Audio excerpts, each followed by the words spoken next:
تصدق ولا ما تصدق؟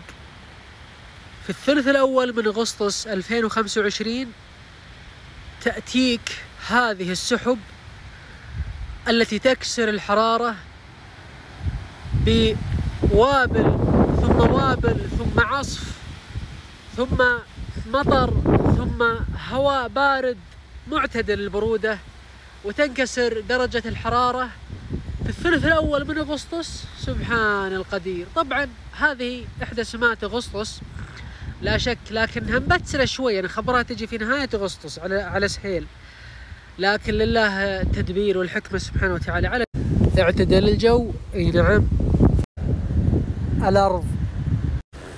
الأرض جاها حقها من الندى، الثرى، ريحة الأرض، ريحة الثيل، ريحة الهواء، زي ما تتذكرون في سمات الربيع والخريف. ما عاد أقدر أجمع حسين مع شدة العصف ما شاء الله تبارك الله، ولكن الحمد لله الحمد لله الحمد لله. والوبل حبتها كبيرة سبحان الله العظيم. هذه يا قربها نستودع الله الثمرة، نستودع الله التميرات والطيرات.